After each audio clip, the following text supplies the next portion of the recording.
सर्वज्ञशाला की इस online class में मैं अमित आप सभी भाइयों बहनों का स्वागत एवं अभिनंदन करता हूं। करंट अफेयर्स में जो हम देख रहे थे योजना स्कीम स्कीम देख रहे थे, उसमें पहला पार्ट आपका आ चुका है और उसके बाद आज हम सेकंड पार्ट और लास्ट पार्ट या सेकंड है और अंतिम है। इसके पहले भी कुछ मिसलेनियस के करंट अफेयर में हमने सारी योजनाओं को देखा था, तो आज यह कंप्लीट हो जाएगा। अब इसमें सभी केंद्र और तथा राज्य की जितनी भी योजनाएं हैं, कार्यक्रम हैं, उसको हम डिस्कस कर लेंगे।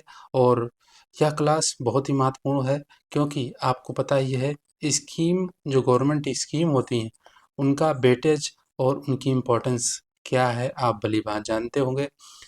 तो क्लास प्रारंभ करने से पहले मैं आप सभी से आग्रह करूंगा कि अगर आप चैनल पर नए हैं तो चैनल को सब्सक्राइब जरूर करिए और क्लास को देखने के बाद आपको जैसा भी आपको क्लास लगे अपना फीडबैक कमेंट बॉक्स में ज़रूर दीजिए। तो चलिए अब विलंब ना करते हुए आज की क्लास को प्रारंभ करते हैं। तो आपके सामने जो पहली योजना है वह है एनटीआर भरोसा पेंशन योजना। यह आंध्र प्रदेश सरकार ने जो उसकी पहले की योजना थी वाईएसआर भरोसा पेंशन योजना के स्थान पर अब एनटीआर भरोसा पेंशन योजना शुरू की है। क्या है कि इसके पहले जो जगन मोहन रेड्डी जो तो उन्हीं के ये वाईएसआर उन्हीं के पिताजी के नाम पे यह योजना उन्होंने प्रारंभ की थी। अब आंध्र प्रदेश में सरकार चेंज हो चुकी है और अब टीडीपी की सरकार आ चुकी है। टीडीपी तेलुगु देशम पार्टी की सरकार। और अब मुख्यमंत्री कौन बन चुके हैं? चंद्रबाबू नायडू। तो चंद्रबाबू नायडू ने अब जो है क्या कर दिया कि जो टीडीपी के संस्थापक थे एनटी रामा राव एनटी रामा राव के नाम पर यह एनटीआर भरोसा स्कीम शुरू कर दी है। तो एनटी रामा राव के नाम पर यह स्कीम वही पुरानी स्कीम है, बस इसका नाम जो है चेंज कर दिया गया है। तो इस योजना का क्या उद्देश्य है?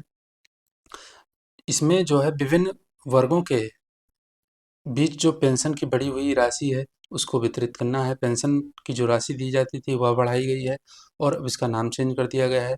तो जैसे दिव्यांग लोगों को पेंशन 3,000 रुपये मिलती थी, अब 6,000 रुपये मिलेगी। और ऐसे आपका दिव्यांग जो व्हील चेयर या बिस्तर पर पड़े हैं उनकी पेंशन 5,000 से बढ़ा के 15,000 कर दिया गया है। तो आपको ध्यान रखना है एनटीआर भरोसा पेंशन स्कीम और यह आंध्र प्रदेश की है, नाम चेंज कर दिया गया है, यह जरूर ध्यान रखिएगा। तो इसने वाईएसआर भरोसा पेंशन योजना का स्थान ले लिया है। अगली जो योजना है वह है गवाह संरक्षण योजना। यह असम सरकार द्वारा किसी भी मामले की जांच और सुनवाई के दौरान गवाहों को खतरे से सुरक्षा देने हेतु यह योजना प्रारंभ की है। जैसा कि जो गवाह होते हैं उनकी जान की सुरक्षा बहुत महत्वपूर्ण है और उनको खतरा भी सर्वाधिक होता है। तो गवाहों की सुरक्षा को सुनिश्चित करने के लिए यह योजना असम सरकार द्वारा प्रारंभ की गई है। अगली योजना है मुख्यमंत्री किसान सम्मान निधि। यह योजना पिछली क्लास में भी मैंने बताया था। तो यह राजस्थान सरकार द्वारा प्रारंभ की गई है। प्रधानमंत्री किसान सम्मान निधि योजना जो होती है उसके अतिरिक्त प्रधानमंत्री किसान सम्मान निधि में 6,000 रुपये दिए जाते हैं, जबकि राजस्थान सरकार द्वारा जो यह मुख्यमंत्री किसान सम्मान निधि योजना शुरू की गई है इसके तहत 2,000 रुपये की राशि दी जाएगी। किस्त उसमें भी 3 थी, 2-2 हज़ार की प्रधानमंत्री जो है किसान सम्मान निधि में 2-2 हज़ार की 3 किस्त 6,000 रुपये टोटल, जबकि इसमें टोटल 2,000 रुपये मिलेंगे और किस्त होगी 1,500 तो इसमें भुगतान किया जाएगा।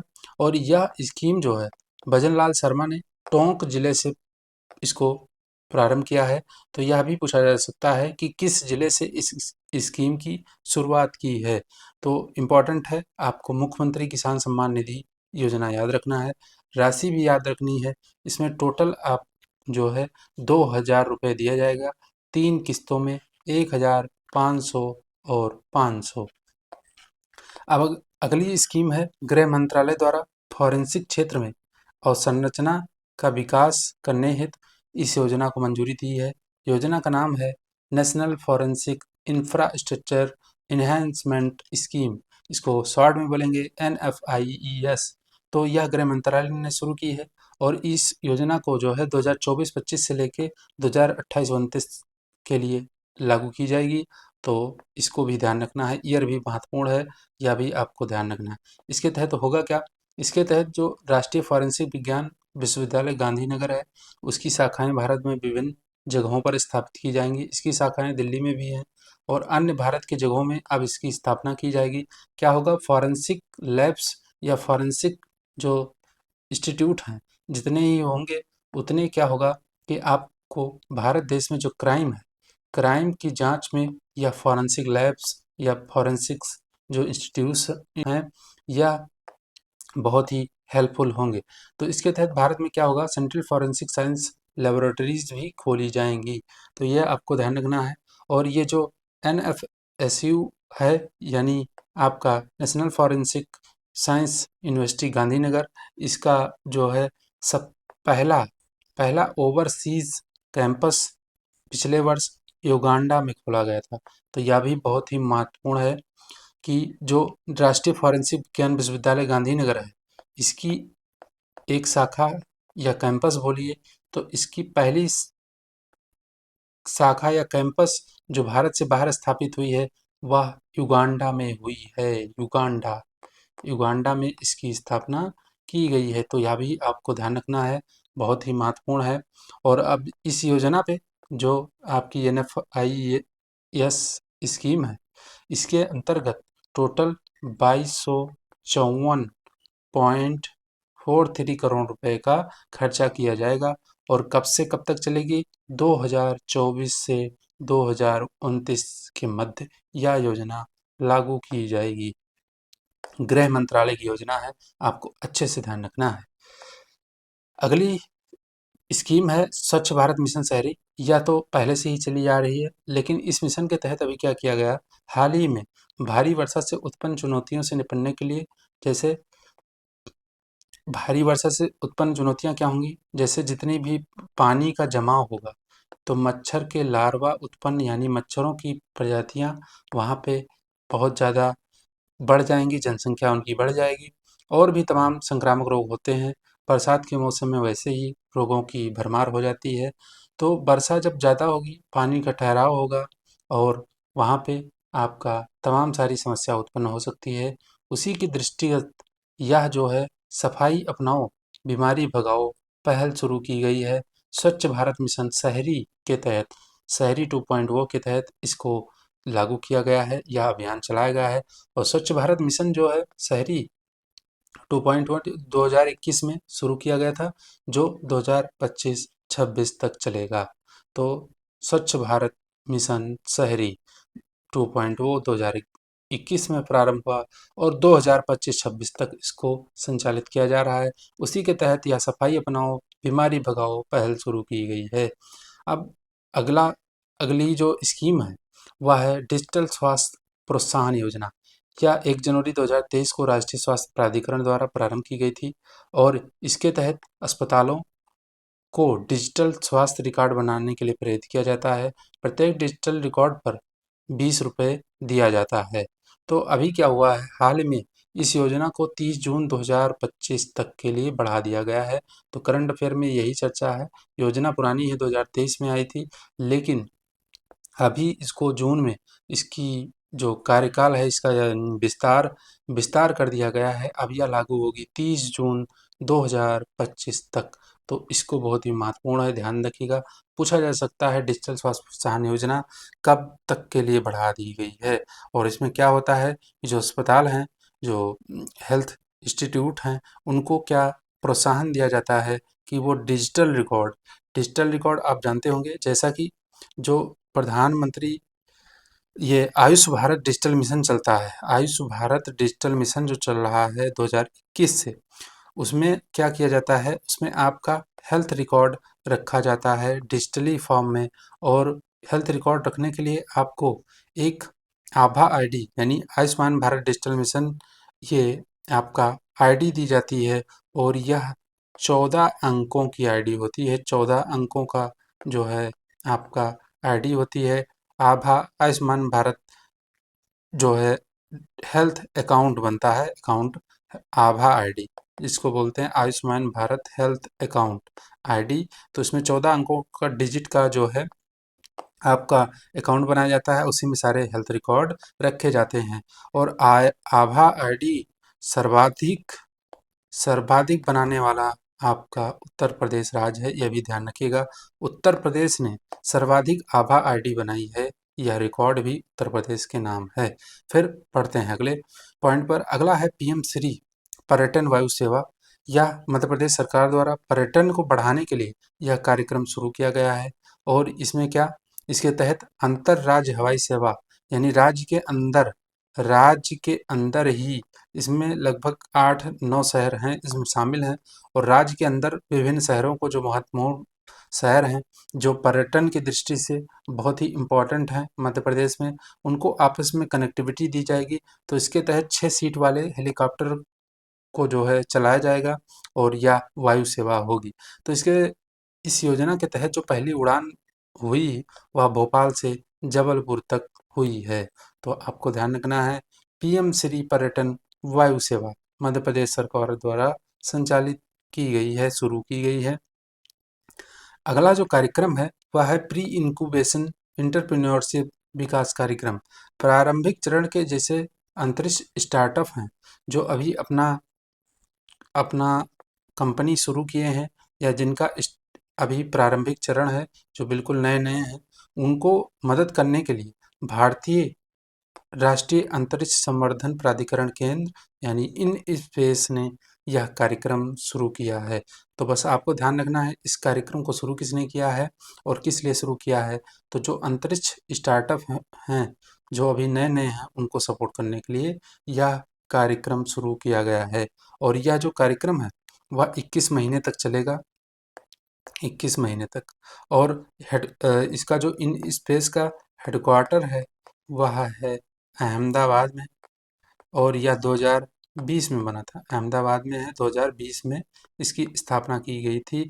और यह इसरो की व्यावसायिक शाखा है, यानी कमर्शियल बॉडी है। यही जो है व्यवसाय से रिलेटेड जितने भी कार्य होते हैं वह इन स्पेस देखता है। तो आपको अच्छे से ध्यान रखना है, प्री इंक्यूबेशन एंटरप्रेन्योरशिप विकास कार्यक्रम इन स्पेस के द्वारा प्रारंभ किया गया है। और इसमें जो अभी नए नए उभरते अंतरिक्ष स्टार्टअप हैं उनको सपोर्ट दिया जाएगा। अगली योजना है प्रधानमंत्री आवास योजना ग्रामीण। हालांकि योजना तो पुरानी है, लेकिन इसे अभी हाल ही में क्या हुआ है कि घोषणा की गई है कि अब जो है, अभी तक इसमें 2 करोड़ अतिरिक्त और घर इसमें बनाए जाएंगे। 2 करोड़ और घर बनाने की घोषणा की गई है। और यह योजना जो है अप्रैल 2016 को ग्रामीण विकास मंत्रालय द्वारा प्रारंभ की गई थी। और इस योजना के तहत सरकार क्या करती है कि घर बनाने के लिए, अगर आपका घर मैदानी क्षेत्र में है तो 1.2 लाख रुपए, तथा पहाड़ी क्षेत्र है तो उसके लिए 1.3 लाख रुपए की सहायता देती है और आपको घर बनाने में सपोर्ट करती है। तो इसके तहत बस आपको यही ध्यान रखना है कि घोषणा और कर दी गई है, 2 करोड़ अतिरिक्त और घर बनाए जाएंगे। अभी तक बात करें तो प्रधानमंत्री आवास योजना के तहत जो टोटल घर हैं वह बने हैं 4.21 करोड़। 4.21 करोड़ टोटल घर बने हैं, इसमें शहरी और ग्रामीण क्षेत्र दोनों को मिला के।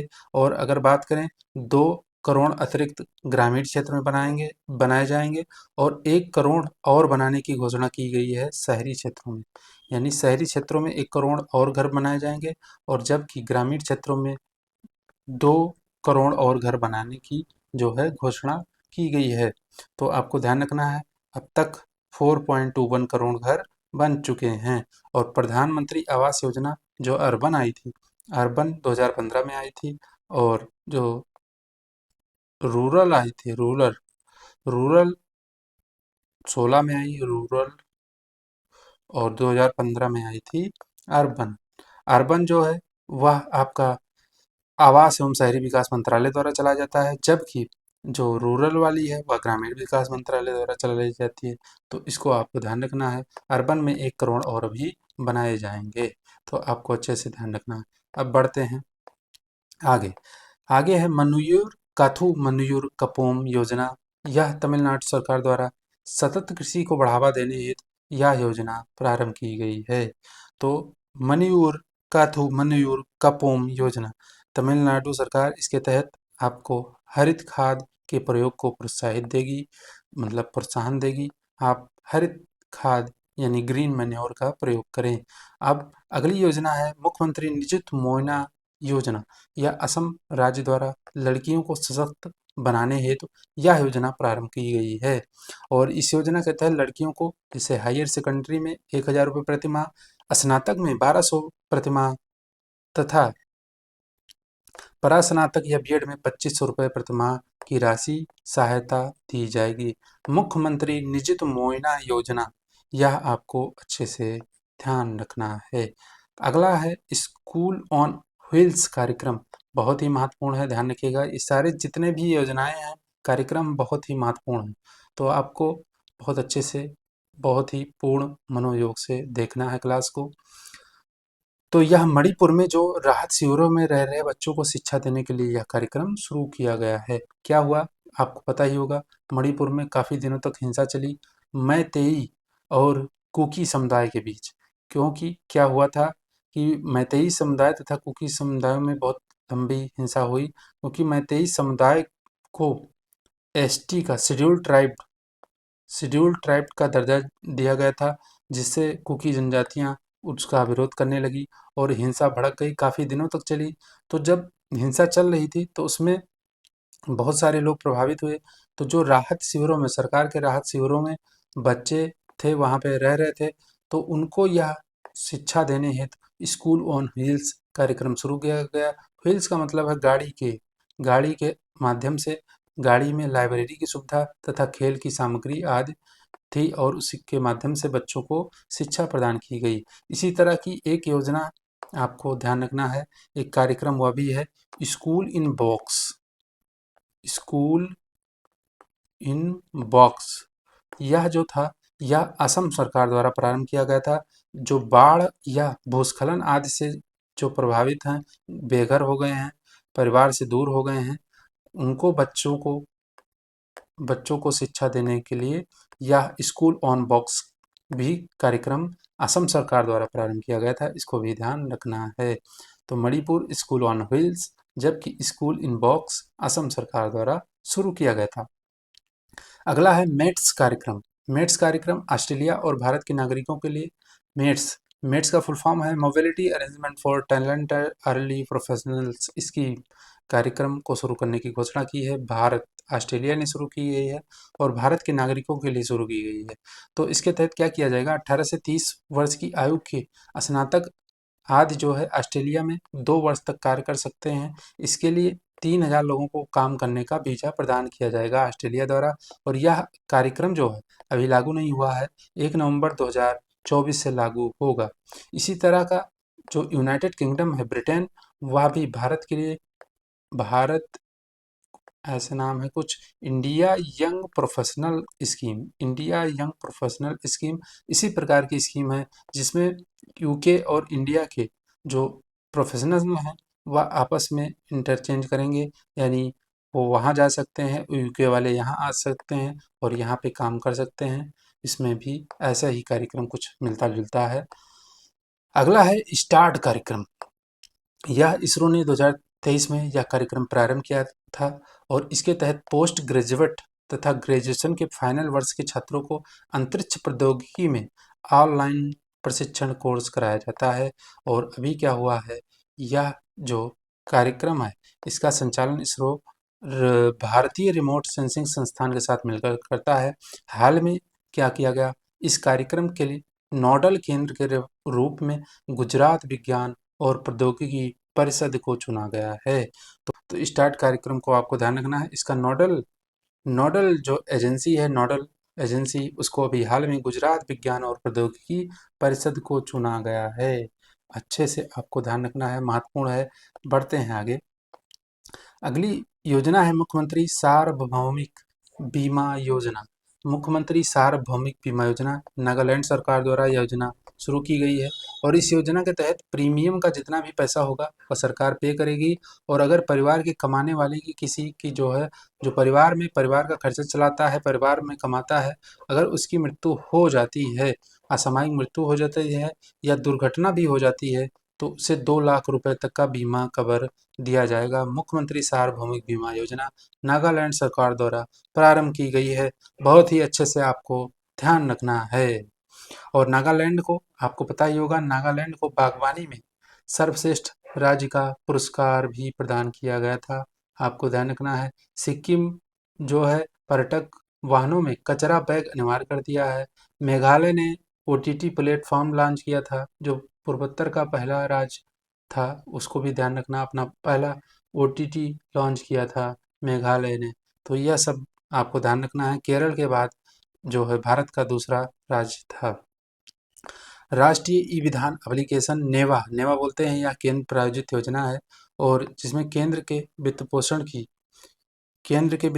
की हिस्सेदारी 60% है और उसके बाद में 40% केंद्र की 60 है तो 40% स्टेट की होगी। तो इसमें हाल ही में मध्य प्रदेश सरकार ने इसे लागू करने की मंजूरी दे दी है। तो आपसे पूछा जा सकता है, हाल ही में किस राज्य ने राष्ट्रीय ई विधान एप्लीकेशन को लागू करने की मंजूरी दी है या लागू कर रहा है? तो मध्य प्रदेश है। इसमें 60% सेंट्रल गवर्नमेंट और सेंट्रली स्पॉन्सर्ड स्कीम है, तो इसमें 60% सेंट्रल गवर्नमेंट, 40% स्टेट गवर्नमेंट खर्च करती है। और इसके तहत क्या किया जाता है कि जो विधानसभाएं हैं उनका डिजिटलीकरण किया जाता है। और यह जो योजना जो है डिजिटल भारत मिशन के तहत भारत के इलेक्ट्रॉनिक्स एंड सूचना प्रौद्योगिकी मंत्रालय द्वारा संचालित की जा रही है। आप आपको पता है क्या, पहला राज्य भारत का कौन सा है जो 100% डिजिटल विधानसभा वाला बना था? डिजिटल विधानसभा, तो वह राज्य था हिमाचल प्रदेश। हिमाचल प्रदेश पहला राज्य है भारत का जो 100% डिजिटल विधानसभा वाला बना है। आपको कमेंट में बताना है, क्या यूपी की विधानसभा 100% डिजिटल है या नहीं? कमेंट बॉक्स में बताइएगा। अगली योजना है मुख्यमंत्री युवा कार्य प्रशिक्षण योजना। तो यह प्रधानमंत्री मोदी ने महाराष्ट्र में यह योजना लॉन्च की है और इसके तहत 18 से 30 वर्ष की आयु के युवाओं को कार्य प्रशिक्षण दिया जाएगा और इस योजना पर कुल 5600 करोड़ रुपए का परिव्यय किया जाएगा। तो पीएम मोदी ने लॉन्च की यह योजना और यह महाराष्ट्र की योजना है। मुख्यमंत्री युवा कार्य प्रशिक्षण योजना 18 से 30 वर्ष की आयु के युवाओं को कार्य प्रशिक्षण दिया जाएगा और इस योजना पर कुल 5600 करोड़ रुपए का व्यय होगा। मध्य प्रदेश ने, आपको पता ही होगा, मुख्यमंत्री माझी लड़की बहन योजना भी शुरू की थी। मुख्यमंत्री माझी लड़की बहन योजना। इसमें क्या कि जो राज्य की महिलाओं को सशक्त बनाने के लिए यह योजना प्रारंभ की गई और इस योजना के तहत 21 से 65 वर्ष की जो आयु की महिलाएं हैं उनको 1500 रुपये मासिक उनको भत्ता देने की घोषणा की गई। और इस योजना के लिए जो है महिलाएं कौन पात्र होंगी? जिनके परिवार की वार्षिक आय 2.5 लाख रुपए से कम है, यानी उससे अधिक नहीं है, तो वही इसकी लाभार्थी बन पाएंगी। और उसके बाद आपका या डीबीटी के माध्यम से या 1500 रुपये उनको भेजा जाएगा। उसके बाद एक और योजना आई थी, लाडला भाई योजना।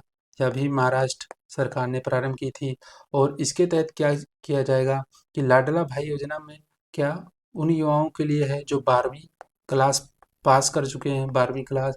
और इस योजना के तहत 12वीं पास छात्रों को 6000 रुपये प्रतिमाह, डिप्लोमा धारकों को 8000 रुपये प्रतिमाह, ठीक है, 8000। और जो स्नातक पास हो चुके हैं उनको 10,000 रुपये प्रतिमाह दिए जाएंगे। और पात्र उम्मीदवारों की आयु जो है 18 से 35 होनी चाहिए, 18 से 35, और उन्हें महाराष्ट्र के निवासी होने चाहिए। इंटर्नशिप 6 महीने तक चलेगी, यह इंटर्नशिप योजना है, आपको ध्यान रखना है। तो यह इंटर्नशिप 6 महीने तक चलेगी और उम्मीदवारों को डीबीटी के माध्यम से मासिक वजीफा मिलेगा। तो यह बहुत ही महत्वपूर्ण है, लाडला भाई योजना।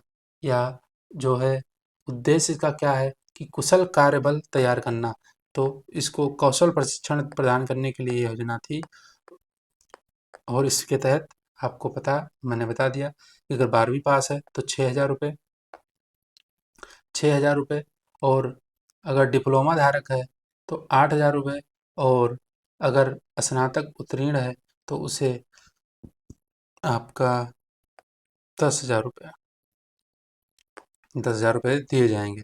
तो लाडला भाई योजना, माझी लड़की बहन योजना, ऐसे ही वर्करी संप्रदाय जो है उसके लिए पेंशन पेंशन योजना भी प्रारंभ की थी महाराष्ट्र ने, तो उसको भी ध्यान रखना है आप। अब बढ़ते हैं आगे। नवोत्थान छात्रवृत्ति योजना, झारखंड सरकार द्वारा राज्य के दिव्यांग व अनाथ छात्रों के लिए यह योजना प्रारंभ की गई है। बस नाम ध्यान रखना है और किसने प्रारंभ किया है, झारखंड ने। और कौन सी योजनाएं, कुछ इंपॉर्टेंट योजनाएं आपको बताना है, कमेंट बॉक्स में बताइएगा। कुछ झारखंड की योजनाएं बताइए आप। अगली योजना है मुख्यमंत्री निर्माण श्रमिक निर्माण श्रमिकों के बच्चों के लिए निःशुल्क कोचिंग सहायता योजना प्रारंभ की गई है। तो यह छत्तीसगढ़ सरकार द्वारा जो है प्रतियोगी परीक्षाओं की जो तैयारी कर रहे हैं निर्माण श्रमिक के बच्चे, तो आपको ध्यान रखना है बस जो लेबर है उनके बच्चों के लिए यह कोचिंग देने के लिए मुफ्त कोचिंग दी जाएगी। तो यह योजना है, कोचिंग निःशुल्क कोचिंग है। उसके बाद है आपका गेंस योजना। गेंस योजना रक्षा राज्य मंत्री संजय सेठ द्वारा शिपयार्ड से संबंधित समस्याओं का समाधान करने तथा प्रौद्योगिकी विकास को बढ़ावा देने के लिए जीआरएससी का मतलब हुआ garden reach ship builders engineers. तो आपको ध्यान रखना garden reach ship builders engineers innovation acylated innovation nurturing scheme launch की है। तो रक्षा राज्य मंत्री संजय सेठ द्वारा इसको लॉन्च किया गया है। तो शिपयार्ड से संबंधित समस्याओं का समाधान करने तथा प्रौद्योगिकी विकास को बढ़ावा देने के लिए यह योजना है। आपको बस नाम ध्यान रखना है। अगला है आपका डिजिटल नागरिक एंड ऑगमेंटेड रियलिटी या वर्चुअल रियलिटी, एआर या वीआर बोलते हैं, स्किल कार्यक्रम है यह। और इस कार्यक्रम को कर्नाटक राज्य तथा मेटा कंपनी ने मिल मेटा यानी फेसबुक, पुरानी फेसबुक, मेटा कंपनी ने मिलकर शुरू किया है। और इसका लक्ष्य क्या है, 1 लाख शिक्षक तथा 10 लाख छात्रों को एआर तथा वीआर यानी augmented reality and virtual reality में प्रशिक्षण देना। बस इसको आपको ध्यान रखना है। AR VR स्किल्स कार्यक्रम है और कर्नाटक तथा फेसबुक ने मिलकर इसको प्रारंभ किया है। अगली योजना है नावू मनु जारू कार्यक्रम, कर्नाटक सरकार द्वारा प्रारंभ किया गया है, कर्नाटक सरकार द्वारा। और इस कार्यक्रम के तहत स्कूल में हर हफ्ते 40 मिनट के 3 पीरियड चलेंगे, जिसमें बच्चों को तर्क संगत होना, तार्किक होना, स्वतंत्र सोच क्षमता जो है विकसित करना और आदि ये सारी चीज़ें सिखाई जाएंगी बच्चों को। नाउ मंजारू कार्यक्रम कर्नाटक सरकार द्वारा प्रारंभ किया गया है। अगली योजना है मुख्यमंत्री शहरी आवास योजना, हरियाणा सरकार द्वारा यह प्रारंभ की गई है योजना। और यह आर्थिक रूप से जो पिछड़े हैं यानी ईडब्ल्यूएस के लोग हैं, उनके पास घर नहीं है, पक्का मकान नहीं है, तो उनको प्रदान करने के लिए, पक्का मकान बनाने के लिए, सहायता देने के लिए यह योजना प्रारंभ की गई है। और यह योजना जो प्रधानमंत्री आवास योजना शहरी है उससे लिंक की जाएगी। और इसके तहत क्या होगा कि वे ईडब्ल्यूएस कैटेगरी के लोग जो जिनकी आय 1.8 लाख रुपए से कम है, उन्हें घर बनाने के लिए 30 गज जमीन की सुविधा दी जाएगी। और प्रधानमंत्री आवास योजना जो शहरी है उसके तहत 1.5 लाख रुपए घर बनाने के लिए सरकार देगी। तो यह ध्यान रखना, मुख्यमंत्री शहरी आवास योजना। और इस योजना को पीएम आवास योजना अर्बन से जोड़ दिया जाएगा। ऐसे ही हरियाणा ने सीएम ग्रामीण आवास योजना भी शुरू की है। जैसे यह शहरी वाली है, ऐसे ही मुख्यमंत्री ग्रामीण आवास योजना भी शुरू की है ग्रामीण क्षेत्र के लिए। तो उसमें क्या करेगी, जैसे आपके पास ज़मीन नहीं है, प्लॉट नहीं है, तो उसमें उस खरीदने के लिए 1 लाख रुपए तक का सरकार मदद करेगी। ज़मीन आप लीजिए, घर बनवाइए। और घर बनाने के लिए आपको जैसा कि प्रधानमंत्री ग्रामीण योजना जो आवास ग्रामीण योजना है उसके तहत सपोर्ट दिया जाएगा। फिर है एक वैज्ञानिक एक कार्यक्रम, बहुत ही महत्वपूर्ण है, मोस्ट इम्पोर्टेंट, इसको ध्यान रखिएगा। यह कार्यक्रम भारतीय कृषि अनुसंधान परिषद द्वारा शुरू किया गया है। और इसके तहत ICAR से संबंधित प्रत्येक वैज्ञानिक को क्या करना है, या तो वो एक नया उत्पाद प्रोडक्ट बनाएं, या कोई मॉडल बनाएं, या कोई कॉन्सेप्ट संकल्पना जो है प्रस्तुत करें, या कोई टेक्नोलॉजी बनाएं, या कोई प्रकाशन विकसित करें। तो इस तरीके से एक वैज्ञानिक को इन समय में से कोई भी एक चीज़ करना है, और कौन से वैज्ञानिक जो Indian council of agriculture research से संबंधित हैं उनको। अगला है विरासत वृक्ष अंगीकरण योजना। यह उत्तर प्रदेश सरकार ने इसको प्रारंभ किया गया है, और इसके तहत सरकार जो प्रदेश की है वह 100 वर्ष से अधिक आयु के जो वृक्ष हो चुके हैं, पुराने वृक्ष जो विरासत वृक्ष के रूप में हैं 948, उनको संरक्षित करने हेतु यह योजना प्रारंभ की है। और टोटल 948 विरासत वृक्ष हैं जिनको संरक्षित किया जाएगा। और जबकि अगर बात करें सबसे ज़्यादा जो विरासत वृक्ष हैं वह आपके हैं बनारस में, यानी वाराणसी में टोटल 99 विरासत वृक्ष हैं। और जो सबसे पुराना यूपी में विरासत वृक्ष है, यानी सबसे पुराना पेड़ यूपी में अगर है तो वह है आपका पारिजात का वृक्ष है, पारिजात, और वह है 700 वर्ष पुराना, 700 वर्ष पुराना। और यह वृक्ष जो है झांसी में है, तो यह 700 वर्ष से अधिक पुराना है, तो पारिजात का वृक्ष है और झांसी में है, तो यूपी का सबसे पुराना वृक्ष है, आपको ध्यान रखना है। यूपी में ऐसे ही एक योजना और प्रारंभ की गई थी, वह है उपवन योजना। उपवन योजना, उपवन योजना में क्या, प्रदेश की जो सरकार है, उपवन उपवन योजना, प्रदेश की सरकार क्या करेगी, इसमें जो नगर निगम है या अपन ग्राम पंचायतें हैं उनको मुफ्त में जो है पौधे बांटेगी, पौधे, और पौधे बांटेगी कि वो अपना जो है पौधे फ्री में देगी, और वो पंचायतें वहाँ के नागरिकों, जनता को वह पौधे उपलब्ध कराएंगी, और वह जनता क्या करेगी, उस पौधे को लगा के उसका जो है वृक्षावरण इससे बढ़ेगा, यानी बहुत ही इम्पोर्टेंट है। तो यह उपवन योजना है, तो इसके अंतर्गत सबसे पहले सरकार क्या करेगी, मुफ्त देगी आपको नगर निगम और नगर पंचायत या ग्राम पंचायत को। तो उसके बाद ग्राम पंचायतें जो है आम जनता में उसको बांटेंगी पौधों को, और वो पौधे फिर लगाए जाएंगे। तो यह इस पे जो है सरकार कुल 70 करोड़ रुपया उपवन योजना पे खर्च करेगी, 70 करोड़। और इसी तरह एक मित्र वन मित्र वन योजना भी प्रारंभ की गई है प्रदेश सरकार द्वारा, यूपी सरकार के द्वारा, यूपी सरकार के द्वारा मित्र वन योजना। तो मित्र वन योजना में क्या किया जाएगा, मित्र वन, इसमें प्रदेश के वे जिले जो अन्य राज्यों से जिनकी सीमा लगती है, अन्य राज्यों से सीमा लगती है, तो ऐसे प्रदेश में 35 जिले लगभग हैं जिनकी सीमा अन्य राज्यों से लगती है। तो उन राज्यों में क्या किया जाएगा कि वृक्षावरण को बढ़ाया जाएगा, और वृक्षारोपण को बढ़ाने के लिए 35 करोड़, कितने, 35 करोड़ वृक्ष लगाने का इसके अंतर्गत लक्ष्य रखा गया है। तो 35 जिलों में 35 करोड़, बस इतना आपको ध्यान रखना है, 35 जिले में 35 करोड़। ये वे हैं जो सीमा पे लगे हैं, राज्य से की सीमा पे स्थित जिलों में यह लगाए जाएंगे। आपको अच्छे से ध्यान रखना है उत्तर प्रदेश। और उत्तर प्रदेश ने अभी जुलाई के महीने में 20 जुलाई को प्रदेश के मुख्यमंत्री ने क्या किया था कि जो लखनऊ में अकबर नगर है, अकबर नगर में बहुत ही अवैध बस्ती थी, अवैध बस्ती, तो उनको पूरा गिरा दिया गया, पूरा जेसीबी से उनको डिमोलिश कर दिया गया।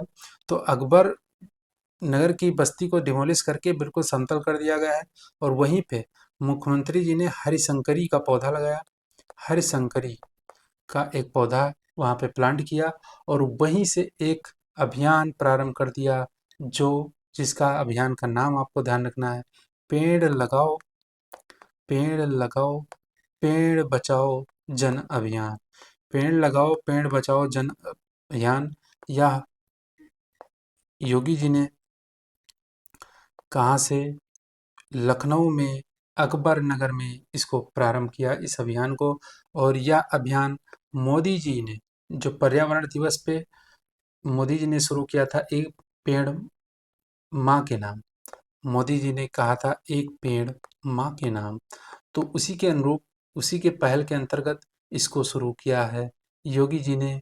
और बहुत ही महत्वपूर्ण है, तो आपको अच्छे से ध्यान रखना है। और मित्र वन जो है आपके नेपाल, और नेपाल जो देश है उससे सटे जितने ज़िले हैं, और नेपाल देश, उसमें देश भी आ जाएगा, तो इस तरीके से आपको ध्यान रखना है।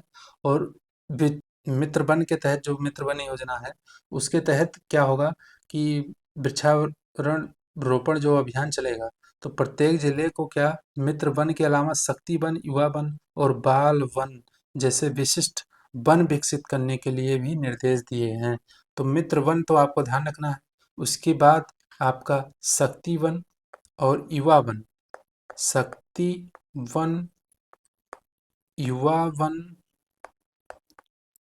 बाल वन, तो इस तरीके से विकसित करने के लिए यह टारगेट दिया गया है सभी जिलों को। कौन से जिले? आपको 35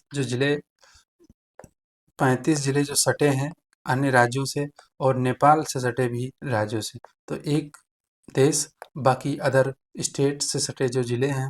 यानी आप इतना ध्यान रखिए कि सीमा पर सटे, किसी भी राज्य या देश की सीमा पर सटे जितने भी जिले हैं उनमें वृक्षारोपण अभियान किया जाएगा, और 35 करोड़ पौधे लगाने की इसकी योजना है इस वृक्षारोपण कार्यक्रम के तहत। और पेड़ लगाओ पेड़ बचाओ जन अभियान भी शुरू किया गया, तो आपको ध्यान रखना है। और इसमें, और यह जन अभियान जो है एक पेड़ माँ के नाम, जो मोदी जी ने शुरू किया था, उसी के अनुरूप है। तो यह सब आपको ध्यान रखना है। उत्तर प्रदेश में आपको एक चीज़ और ध्यान रखना है, सारस ग्रेन की आबादी में बहुत ज़्यादा वृद्धि हुई उत्तर प्रदेश में। और एक चीज़, सलखन जीवाश्म पार्क जो विश्व धरोहर सूची में शामिल करने के लिए उसको नॉमिनेट किया गया था, हालांकि वह शामिल नहीं हुआ। सलखन जीवाश्म पार्क जो कि सोनभद्र में है, सोनभद्र में इसको नॉमिनेट किया गया था, प्रस्तावित किया गया था, लेकिन यह शामिल नहीं किया गया, तो आपको ध्यान रखना है। तो इस तरह से आज की हमारी चर्चा अब यहीं पे होगी समाप्त। मिलेंगे नेक्स्ट क्लास में किसी अलग बिंदु पर। अगर आपको क्लास पसंद आई हो तो कमेंट बॉक्स में ज़रूर बताइए। वीडियो को लाइक करने के साथ अपने दोस्तों के बीच इसको शेयर भी करिए, और सब्सक्राइब करना बिल्कुल मत भूलिए। यह आपका कर्तव्य है कि अपने भाई का आप सहयोग करें। तो अब मिलेंगे नेक्स्ट क्लास में, तब तक के लिए सभी भाइयों बहनों को राधे राधे, जय श्री कृष्णा।